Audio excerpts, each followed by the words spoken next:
Si los que se peleaban con el duque de Alba les hubieran dicho que ellos estaban dando origen a Holanda, a los Países Bajos, hubieran dicho, bueno, tú estás tonto, si yo soy de Flandes, no tengo nada que ver con Frisia. El público era, uno leía y 10 escuchaban, porque los 10 no sabían leer, y el que sabía leer leía para todos una y otra vez. En los mismos tiempos que podía sufrir por las desgracias que le escribía su general Duque de Alba, le estaban dando otras alegrías. No me gusta utilizar de guerra 80 años porque al menos 40 fue una guerra civil. Si allí lo que se enfrentaban eran 10.000 flamencos contra otros 10.000 flamencos. ¿Cuál es el propagandista mayor que si yo tuviera que escoger a uno sobre la monarquía española y de los valores católicos? A don Francisco de Quevedo, pero no se le estudia por eso, se le estudia por gran literato, caso que es muy importante para explicar el matrimonio de Isabel la Católica con Fernando II de Aragón, primos entre sí.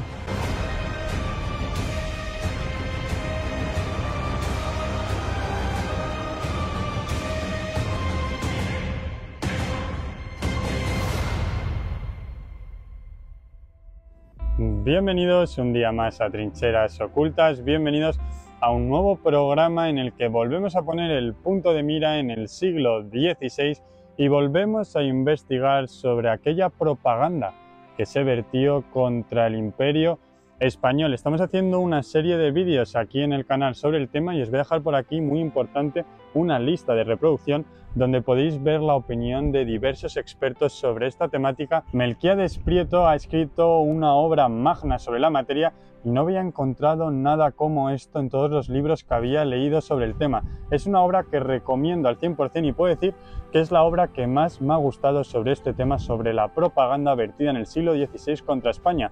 Pueden ver aquí una gran cantidad de grabados. Es el libro que recopila más grabados sobre este siglo, sobre el siglo XVI, con diversos temas. Trata, por ejemplo, esa guerra de religión que sucedió aquí en Flandes, también trata Bartolomé de las Casas, ese papel que tuvo y cómo influyó en la propaganda protestante que se realizó en contra de España en América, y también indaga en muchísimos temas como fue el Duque de Alba, aquí también indaga sobre Martín Lutero y también algo muy interesante, también he descubierto aquí dentro propaganda católica, cosa que es muy difícil ver en libros. A cuanta más gente lleguemos, más mitos vamos a ir derribando en torno a este legado hispánico. Muchísimas gracias por estar ahí siempre y ahora solo puedo decir que les dejo con esta más que interesante entrevista donde aprendí un montón con Melquiades Prieto.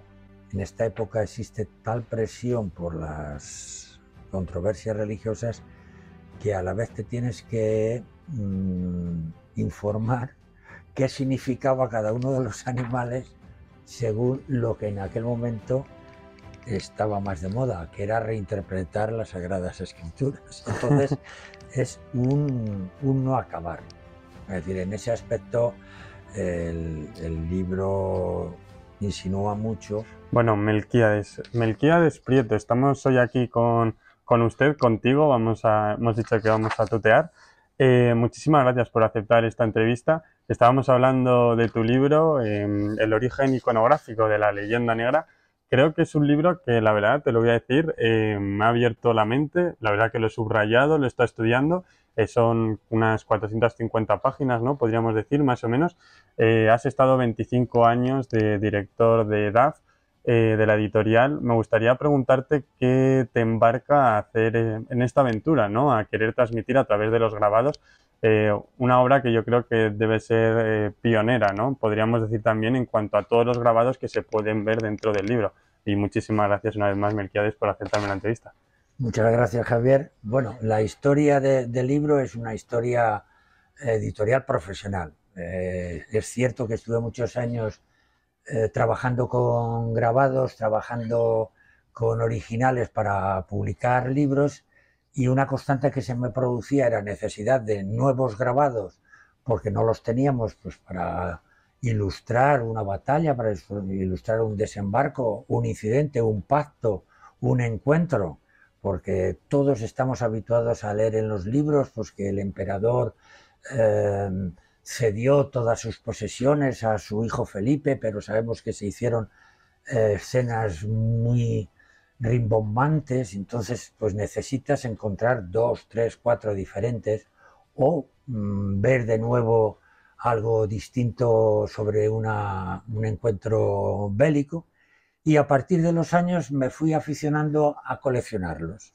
Es decir, es un fruto que se va madurando y llega un momento en que cuando compruebas que es posible que en tu ordenador haya más grabados que en todo lo que se ha visto hasta entonces reunido en un volumen, piensas que quizá fuera conveniente que te atrevieras a juntarlos, ordenarlos un poco temáticamente y cronológicamente, y que quizá hubiera público que se entretuviera en hojearlos, porque, claro, después cada grabado exige un trabajo minucioso si quieres disfrutarlo completamente. La verdad que ya te digo, lo he disfrutado demasiado y vamos a comenzar con el inicio de todo. He estado trayendo aquí imágenes, ¿vale? Que vamos a ir comentando, que creo que es un formato interesante también de entrevista para hacerlo más ameno, y lo voy a ir poniendo también en la edición para que lo vean mis suscriptores. Vamos a comenzar por el inicio de todo, cuando comienza la leyenda negra, y te he traído por aquí esta imagen del Capitán Espavento para que nos cuentes un poco cuándo podríamos decir que comienza esta leyenda negra en cuanto a los grabados. Bueno, traes uno de los grabados que más éxito puede haber tenido en la historia, porque ahora es fácil todavía de comprobarlo. En cualquier visita que uno haga al sur de Italia, o ya no digamos a Sicilia, comprobará que todavía hay un montón de representaciones teatrales, muchas de ellas animadas en muñecos, pero en otras cosas, en otros momentos con actores, donde aparece constantemente un personaje que es el capitán. Un personaje altivo, un personaje chulesco, adornado siempre con flores, con grandes espadas, que habla altisonante y que en general es el enemigo del buen novio. La obra de teatro ha de acabar bien, los amantes deben ser reconocidos. El capitano es un enemigo. Ese capitano habla a lo español, para ser más exacto, habla a lo catalán, a lo aragonés. ¿Qué ocurre? Que desde el siglo XIV, especialmente ya en el siglo XV, la presencia de personas procedentes de Aragón, de la corona de Aragón, y especialmente también de la variedad lingüística catalana en Córcega, Cerdeña, Sicilia y ya no digamos en Nápoles, es constante. Son grandes navegantes por un lado, peligrosísimos en guerra, y grandes comerciantes. Dicho de otro modo, para el que los conoce constantemente inmiscuyéndose en los negocios de Palermo o en los negocios de Nápoles, son enemigos comerciales. De ahí a construir una imagen negativa es fácil. ¿Qué ocurre también? De Italia sabemos todos la gran cantidad de grandísimos pensadores y escritores que se produjeron en el XIV y en el XV. ¿Qué les pasaba a esos pensadores? Lógicamente se sentían muy unidos a su antigüedad clásica. ¿Quién no quiere estar unido a Ovidio, a Virgilio? Entonces, todos aquellos que vienen sin querer, pero queriendo a la vez, imponiendo unas nuevas normas, un nuevo idioma, un nuevo estilo, se convierten en enemigos y además en bárbaros. No son nuestros, no son latinos, aunque curiosamente los que venían hablaban tanto latín como ellos, es decir, una lengua romance. Y de ahí empieza a hablarse de estos bárbaros que nos quieren conquistar. No se había inventado todavía, se está inventando la palabra colonizar, pero es cierto. Entonces Petrarca, grandes escritores, de vez en cuando, digamos, hablan peyorativamente de lo que conocemos como la corona aragonesa. A eso se le añade un dato fundamental. Hasta entonces el papado prácticamente había estado en manos de italianos, es cierto que durante un tiempo también de franceses, pero mira por dónde de pronto también entran en juego unos valencianos. El más famoso de entrada es el, digamos, papa que no consigue dominar, que es el Papa Luna. Hay un momento que hay hasta 3 papas a la vez, uno de ellos acaba residiendo en Peñíscola, pero es el primero que es papa ya como tal, sin que esté dominado por el mundo italiano. Esto se agrava, por llamarlo así, cuando vienen 2 nuevos papas, los 2 familiares entre sí, y especialmente el tercero, que todos hemos oído hablar mal de él, el Papa Borgia, el Papa Borgia, como queramos pronunciarlo, Borja en castellano, que es el Papa Alejandro VI, que justo es Papa en un decenio fundamental para la historia del mundo, no para la historia española sola. Es el momento en que llega un señor, dice que ha descubierto América, bueno, que ha descubierto Zipango, un nuevo continente, hay que repartir el mundo, es decir, ¿quién se queda con eso? Hay unos reyes franceses cristianos por todos los lados y ambos quieren ser los principales, hay que nombrar a uno cristiano, a otro cristianísimo, a otro católico, y hay que pelearse con todas las familias poderosas de Italia. Ese es Alejandro VI.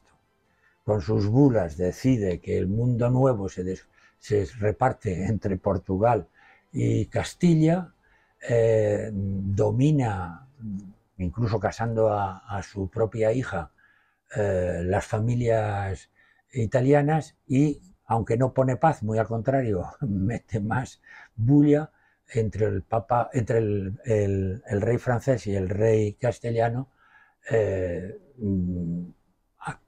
hace que todo eso se vea como una intromisión también de bárbaros. Es decir, que en 150 años se empieza a hablar del dominio de los peninsulares como esos que empiezan a dominar gran parte de Europa. Y dominar Roma, no hace falta que yo insista, es dominar casi lo fundamental. Porque todo hemos visto que comenzó en Italia, tenía aquí también, hablabas del Papa y representaciones típicas, ¿no? Que podíamos Sí. ver en grabados, que se le comparaba, ¿no? Como un diablo, ¿no?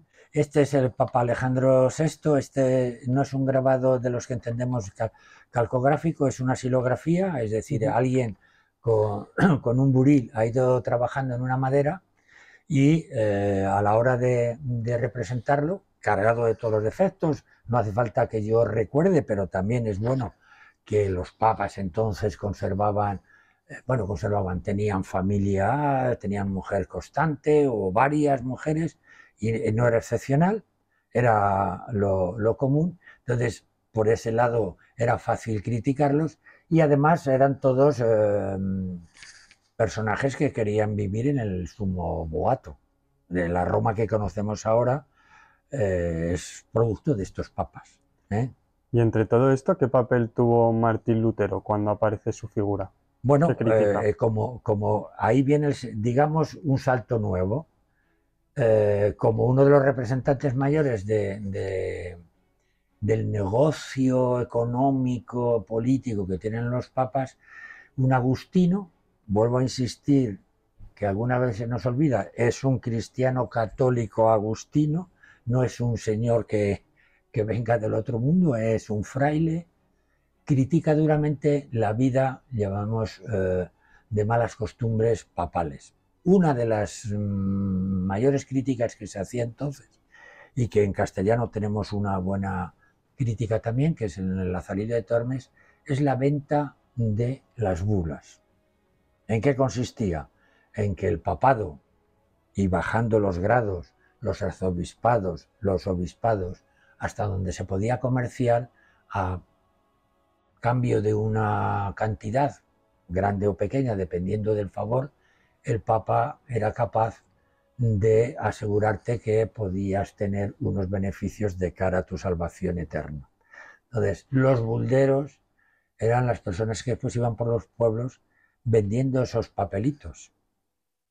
Y en esos papelitos, a cambio de unas monedas, podía ser muy pocos maravedíes o podía ser muchísimos si lo que se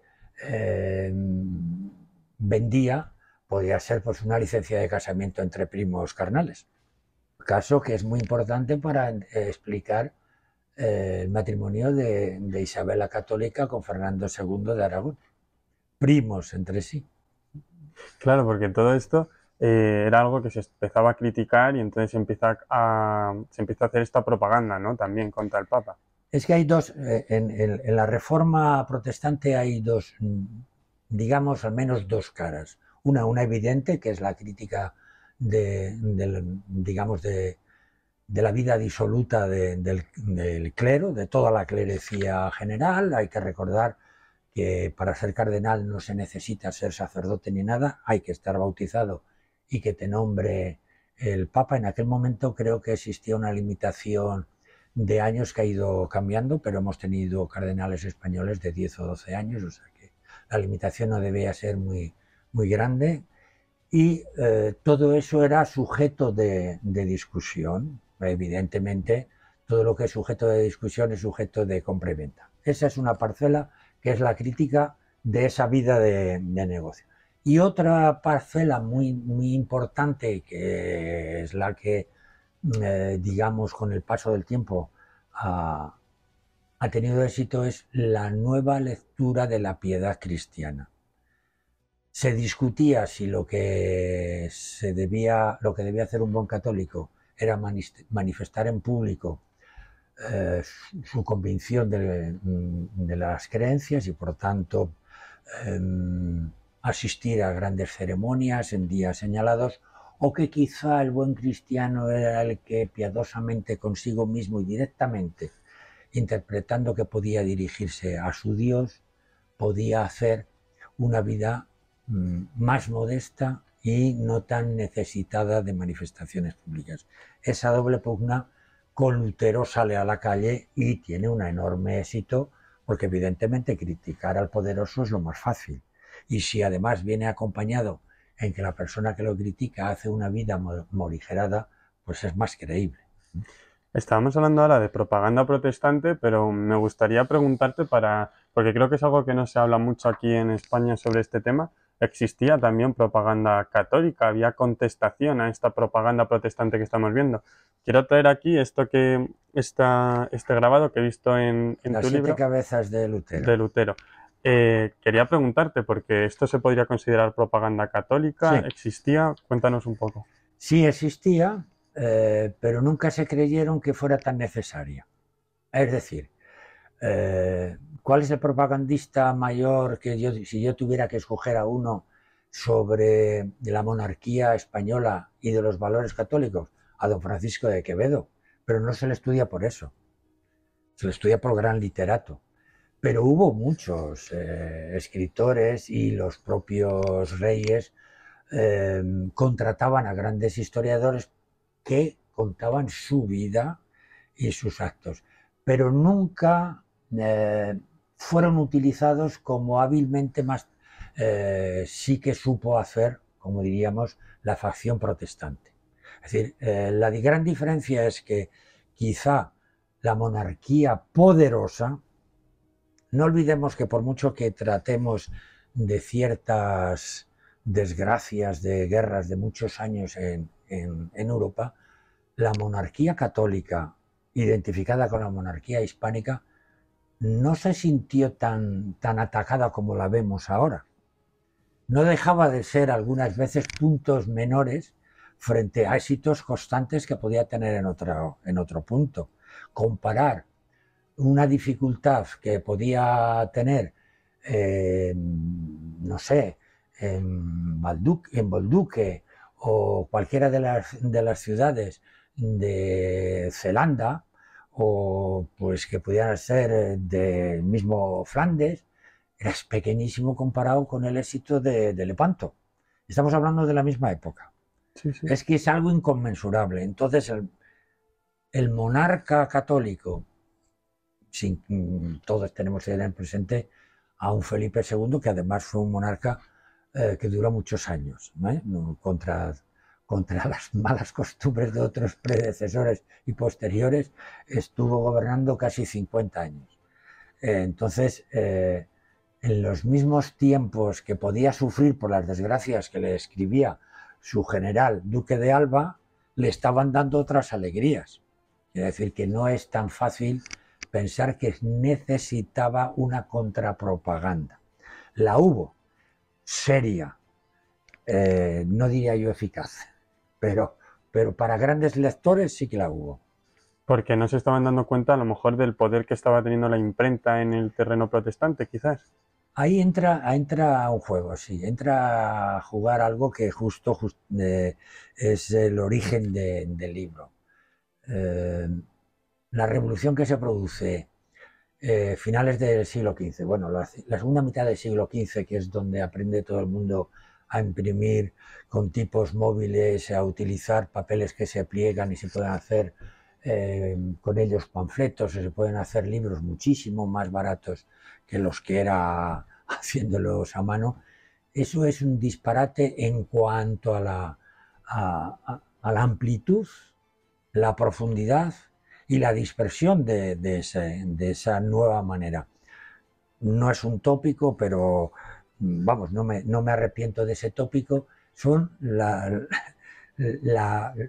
redes sociales en aquel momento. Pasamos de ser lectores un 1, un 2, un 3%, es decir, vamos a buscar, pongamos por caso Amberes, 100.000 habitantes, es posible que en Amberes pudiera haber hasta 1.000 lectores, pero normalmente juntar lectores era difícil. Las bibliotecas que nosotros consideramos ahora importantes son pequeñas bibliotecas. Claro, todos tenemos presente la biblioteca del Escorial. Hombre, es que la biblioteca del Escorial está hecha por el hombre más poderoso de toda la tierra de aquel momento. Entonces, hay que olvidarse de eso. Hay que tener presente que sabía leer muy poca gente, que además lo que solía hacer entonces el público era, uno leía y 10 escuchaban, porque los 10 no sabían leer, y el que sabía leer leía para todos una y otra vez. ¿Y cómo ayudaba esa lectura? Pues claro, no es fácil hablar, pues yo qué sé, del misterio del Espíritu Santo, no es fácil hablar de la nueva legislación que te ha mandado el rey o te ha mandado el arzobispo, o del negocio que tienes que firmar con tu vecino. Entonces, alguien rápidamente se dio cuenta que si una silografía era muy eficaz, pero era muy costosa estar haciéndolo, si se conseguía hacer unos dibujos que además se podían reproducir sin que se estropeara el original, porque lo malo de la madera es que de tanto golpear se gastaba. Entonces, en el ejemplar 250 ya aquello había que volver otra vez a rehacerlo. Entonces empiezan a publicarse libros con muchos más dibujos, con muchos más santos, que de ahí viene la expresión, porque lo que más se editaban eran libros de santos. Es decir, que algunas veces, claro, todos hemos leído los grandes clásicos del siglo XVI y a veces parece que todas las obras de teatro de Lope de Vega, lo primero que hicieron con ellas fue imprimirlas. No. Solo Lope de Vega, porque era un escritor de mucho éxito, de mucho dinero, cuando ya tenía muchos años, decidió que iba a mandar imprimir sus obras y que las iba a cuidar, porque hasta entonces se las copiaban y se las representaban sin permiso, que es otra de los matices que hay que tener muy en cuenta.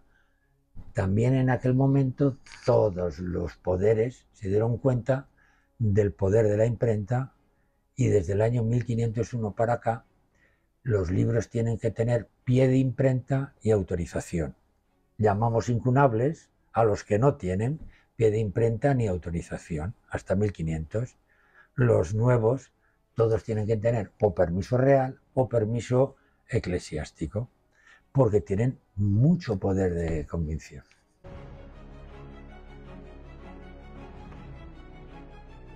Y vamos a continuar, Melquíades, con la entrevista. Te había dicho 30 minutos, pero creo que vamos a estar más. Seguro que no es problema, si a no ser que tengas... No tengo ningún problema. Genial. Porque estoy disfrutando mucho y quería comentarte también que yo ahora estoy viviendo en Bruselas y me acerqué a la imprenta de Cristóbal Plantino allí en Amberes. Me quedé un poco fascinado porque no conocía y creo que no mucha gente conoce la imprenta de Cristóbal Plantino. Quiero que nos cuentes un poco cuál era la labor, por ejemplo, de Cristóbal Plantino, de los impresores de la época, pero cómo también realizaban propaganda católica, que era algo que llegó a ser impresor real de Felipe II, ¿no? Y protestante. Y protestante, claro. Y antimonárquica. Pero ¿qué hacían? Intentar, claro, sería como el periodista de la época, podríamos decir.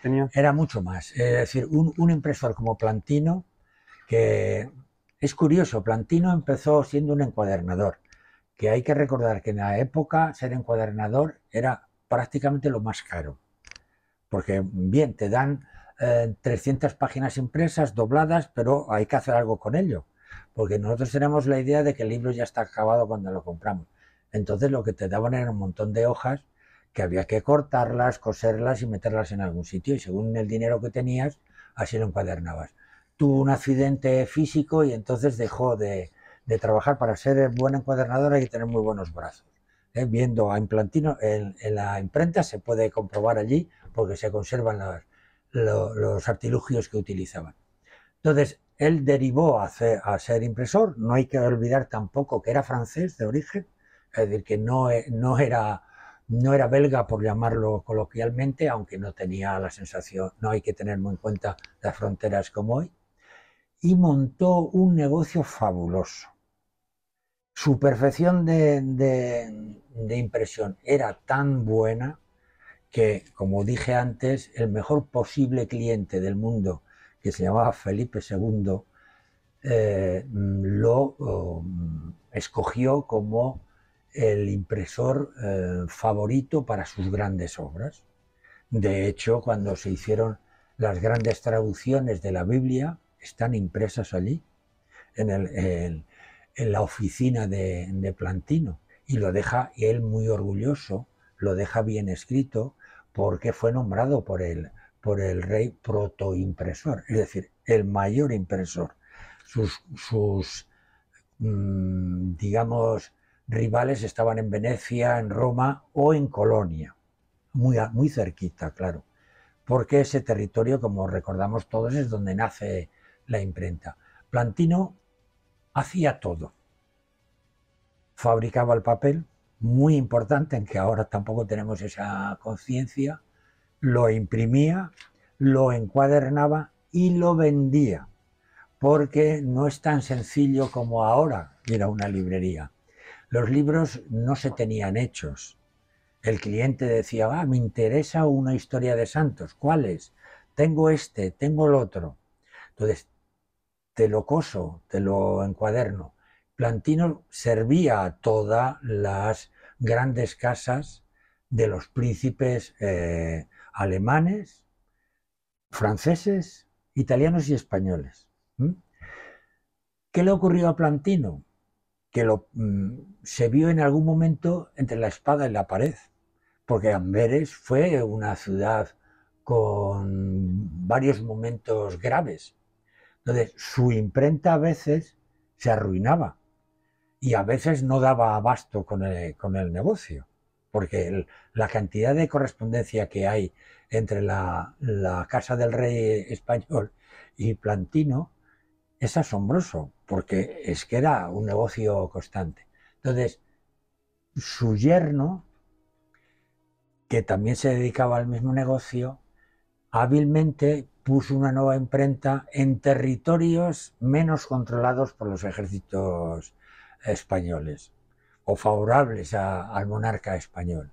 Entonces, cuando convenía, imprimía lo que se le encargaba, y cuando convenía, ayudaba a los que se podían sublevar, o porque eran clientes también, porque no hay que olvidar que una imprenta vive de hacer grandes libros, pero hacer cualquier panfleto. Un panfleto es un documento de 16 páginas, 32, 64, y ya si sube de 64 empezamos a llamarlo libro. Plantino vivió todo, y de hecho Plantino también imprimió textos en contra de su mejor cliente, lo que cuidaba muy mucho de que estuvieran a cargo de su yerno. Claro, tenía que nadar entre dos aguas, sí, ¿no? Sí, Estamos sí, viendo. Sí. Vamos a pasar ahora un poco a ver cuál es esa propaganda que podríamos ver En la guerra de 80 años a ti no te gusta llamarlo así, ¿no? Ya me has dejado claro que para ti no es el término exacto, ¿no? Para Bueno, definirlo. siempre llamamos las guerras, los conflictos, acabamos dándoselos el nombre cuando ya se han acabado. Siempre saco a colación nuestra muy famosa y admirada guerra de la independencia. Es incomprensible que objetivamente a un francés, a un portugués, a un italiano le digamos que eso es nuestra guerra de independencia. Y dirá, hombre, pero creíamos que los españoles os creíais independientes desde hacía muchos siglos o mucho tiempo, muchos años. ¿Qué quiere decir con ello? El nombre de la guerra de los 60 años se da cuando por fin se firman unos pactos mediados ya del siglo XVII en el que se consolida un nuevo Estado, que conocemos ahora como el Estado de los Países Bajos, se consolida otro que todavía no se llama Bélgica porque continúa llamándose Flandes. Hay que recordar que todavía Flandes como tal pervive más de 100 años después de esto que estamos comentando y que vamos a llamar más tarde Bélgica. Entonces, si los holandeses de los Países Bajos quieren hacer una historia del nacimiento de su independencia, pues hacen una historia de 80 años. Ahora, pensar que los incidentes que se producen cuando en Malinas vive una gobernadora y que eso ya es el origen de una guerra de 80 años, es difícil explicarlo. Si se lo hubieran dicho a cualquiera de los que intervino entonces en ese intento de decir, bueno, vamos a arreglarnos los nobles que queremos hacer un nuevo pacto con la gobernadora, se hubieran echado a reír.